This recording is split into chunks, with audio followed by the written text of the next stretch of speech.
चांद। पूरी दुनिया जहां जाने की कोशिश कर रही है वो है चांद। एक के बाद एक अमेरिका हो, रूस हो, चीन हो या फिर अब भारत, हर देश चांद पर जाना चाहता है। लेकिन आपने कभी सोचा है कि आखिर चंद्रमा की दुनिया कैसी है? चांद पर मिट्टी है या पत्थर, समुद्र है या नदियां, पहाड़ हैं या रेत के मैदान, पानी है या बर्फ? तो चलिए दोस्तों, अगले 10 मिनट में ले चलते हैं आपको चांद की सैर पर। तो चलिए शुरू करते हैं अपने चांद के सफर को।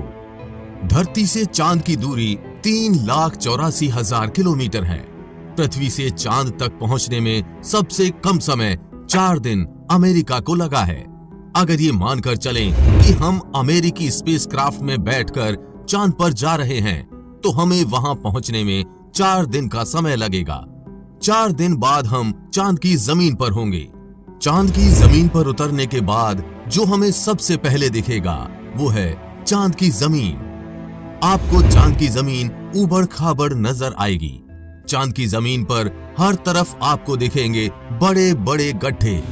जब आप चांद की जमीन पर खड़े होकर ऊपर की ओर देखेंगे तो आपको हमारा खूबसूरत ग्रह पृथ्वी नजर आएगा, जिसमें आपको पृथ्वी साफ साफ अपने अक्ष पर घूर्णन करती हुई नजर आएगी, लेकिन आसमान में सदा उसकी स्थिरता बनाए रखेगी। अर्थात चांद पर खड़े होकर पृथ्वी को कई वर्षों से अगर हम निहारते रहे तो वो अपनी जगह से टस से मस नहीं होगी। चांद का गुरुत्व आकर्षण पृथ्वी के मुकाबले 6 गुना कम है, यानी चांद की जमीन पर जाने के बाद हमारा वजन 6 गुना कम हो जाएगा। यदि पृथ्वी पर हमारा वजन 60 किलो है तो चांद की सरफेस पर आपका वजन केवल 10 किलो ही रह जाएगा। यानी चांद की जमीन पर उतरने के बाद आप अपने आप को काफी हल्का महसूस कर रहे होंगे। आप इधर उधर आसानी से उछल पाएंगे। इसी कारण नील आर्मस्ट्रॉन्ग जब चांद पर चल रहे थे तब उछल उछल कर चल रहे थे, क्योंकि दोस्तों चांद पर पृथ्वी की तरह चल पाना संभव नहीं है। चांद पर नील आर्मस्ट्रॉन्ग और उनके साथियों के कदमों के निशान आज भी चांद पर मौजूद हैं, क्योंकि वहां पर हवा न होने की वजह से वे निशान मिटे नहीं। फिर थोड़ा चलने के बाद जब आप चांद पर इधर उधर देखोगे तो आपको बहुत सारा कचरा, बैग, पेपर, बहुत कुछ क्षतिग्रस्त सैटेलाइट्स और यान मिलेंगे। ये सारा कचरा हम इंसानों ने फैलाया है। ये कचरा इतना ज्यादा है कि 5 ट्रक भर सकते हैं। चांद पर कचरा, बैग, पेपर अंतरिक्ष यात्रियों ने फेंके थे, जिसमें उनकी मल मूत्र और उल्टियां हैं। अब आप चांद की जमीन पर खड़े हैं तो आपको सबसे ज्यादा खतरा आसमानी मौत का है। जी हाँ, आसमान से आने वाली मौत। चांद का गुरुत्व आकर्षण कम होने की वजह से इसके पास कोई भी वायुमंडल मौजूद नहीं है। वायुमंडल की नामौजूदगी वहां पर रहने वालों के लिए उल्का पिंड जैसे खतरे का डर लगातार बना रहता है। यानी आप चांद पर खड़े हैं और पता नहीं कब एक बड़ा पत्थर आसमान से उड़कर आएगा और आपकी मौत वहीं पर हो जाएगी। यही वजह है चांद पर बड़े बड़े गड्ढों की। पृथ्वी से देखने पर जो चांद पर काले धब्बे दिखाई देते हैं, असल में वे धब्बे नहीं, गड्ढे हैं। जहां पर सूर्य की रोशनी नहीं पहुंच पाने की वजह से वो धब्बे नजर आते हैं। सूर्य के बाद आसमान में सबसे ज्यादा चमकने वाली अगर कोई चीज है तो वो है चंद्रमा।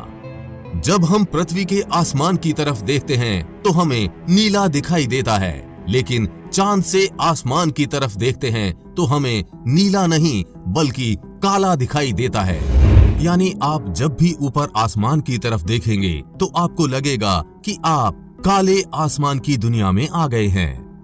अब चांद पर खड़े होकर आप बहुत बोरिंग फील कर रहे हैं, और हम मजाक नहीं कर रहे। अमेरिकी अंतरिक्ष एजेंसी नासा ने वर्ल्ड रिकॉर्ड में अपना नाम दर्ज करवाते हुए चांद पर वाईफाई की सुविधा उपलब्ध करा दी है, जो कि 19 MBPS तक इंटरनेट स्पीड देता है। यानी आप आराम से चांद पर इंटरनेट चलाकर अपना एंटरटेनमेंट कर सकते हैं। अब आपका मन कर रहा है इंटरनेट तो बहुत हुआ, अब चांद से मैं पृथ्वी पर अपने घर फोन करके बात करते हैं। आपने फोन मिलाया फोन लग भी गया। लेकिन ये क्या, आप बोल रहे हैं लेकिन आपकी आवाज मुंह से बाहर नहीं आ रही है। जी हाँ, ये सच है। चांद पर आप कितना भी जोर से चिल्ला लें, आपकी आवाज मुंह से बाहर नहीं आएगी। धरती पर वायु की हमेशा हर जगह उपस्थिति रहती है, लेकिन चंद्रमा का अपना कोई वायुमंडल नहीं है, इसलिए वहां पर ध्वनि तरंगों का संचरण सामान्य रूप से संभव नहीं। यदि आप चंद्रमा पर किसी को पुकार कर बुलाना चाहेंगे तो उस तक आपकी आवाज नहीं पहुंच पाएगी। परंतु चंद्रमा पर एस्ट्रोनॉट्स प्रेशराइज्ड स्पेस सूट में रहते हैं, जिसमें ऑक्सीजन व नाइट्रोजन भरकर कृत्रिम रूप से वायुमंडलीय दबाव बनाया जाता है। इसलिए वे सूट में बात कर सकते हैं और उसमें लगे माइक्रोफोन की मदद से किसी अन्य व्यक्ति तक भी अपनी बात पहुंचा सकते हैं। इस तरह से चंद्रमा पर टेलीफोन के काम करने में तो कोई समस्या नहीं है, लेकिन आपको ध्वनि को अपने मुंह से माइक्रोफोन तक पहुंचाने के लिए किसी माध्यम जैसे वायु की आवश्यकता पड़ेगी, जो कि स्पेस सूट अथवा भविष्य में किसी हैबिटेट में ही संभव है। भविष्य में अगर चांद पर इंसानी बस्ती बनती है तो ये संभव है कि टेलीफोन से चांद पर बात की जा सकती है, लेकिन चंद्रमा से पृथ्वी तक सिग्नल पहुंचने में लगभग 1.27 सेकंड का समय लगता है। इसलिए पृथ्वी से संपर्क के दौरान आपको रुक रुक कर बात करनी पड़ेगी। अब चांद पर हमको रहना है, तो अब बात करते हैं चांद पर दिन और रात के बारे में। चांद को पृथ्वी का एक चक्कर लगाने में 27.3 दिन लग जाते हैं और अपने अक्ष पर भी एक चक्कर लगाने में इतना ही टाइम लगता है। यही वजह है कि चांद पर हमें एक बार में एक ही भाग दिखता है, दूसरा भाग छिपा रहता है। वहीं चांद पर एक दिन करीब 14 दिन का होता है।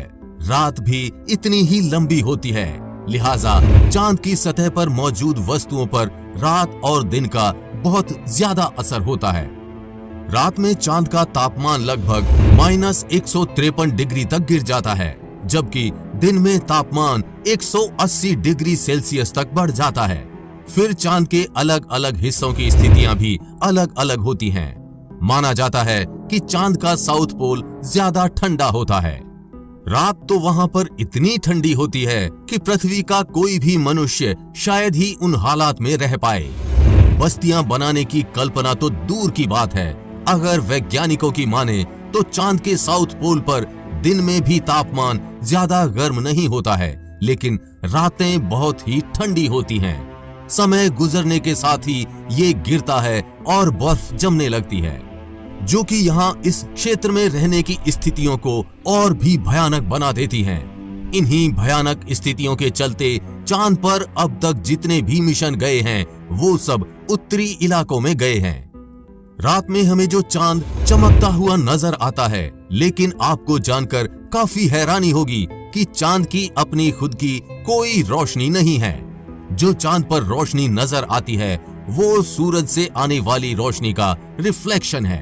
यानी हमें सूरज रोशनी देना बंद कर दे तो चांद हमें कभी नजर नहीं आएगा।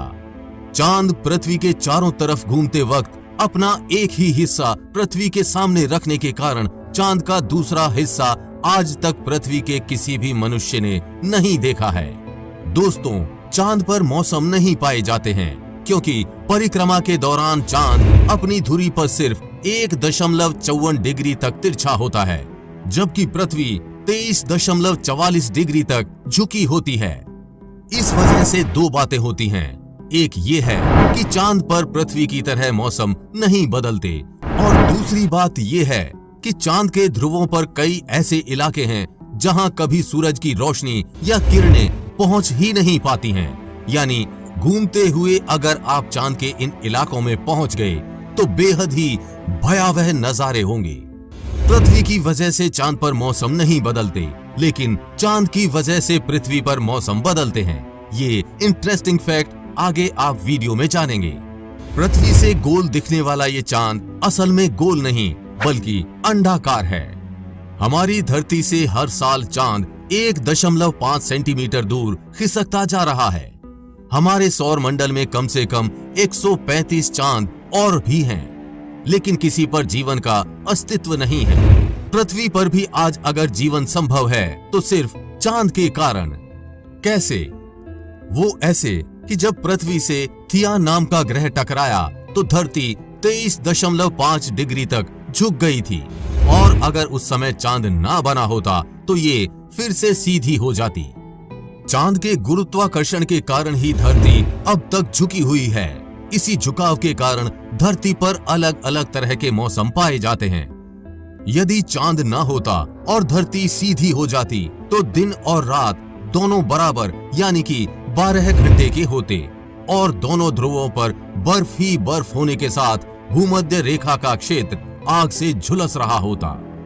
आपको चांद का ये डरावना लेकिन जानकारियों से भरा सफर कैसा लगा? हमें कमेंट बॉक्स में लिखकर जरूर बताएं। चंद्रयान 3 पर आगे भी अपडेट्स आती रहेंगी, इसलिए अपडेटेड रहने के लिए चैनल को सब्सक्राइब करके बेल नोटिफिकेशन ऑन जरूर कर लें। जल्द मिलेंगे ऐसी ही इंफॉर्मेटिव वीडियो के साथ। तब तक के लिए बी हैप्पी, बाय बाय।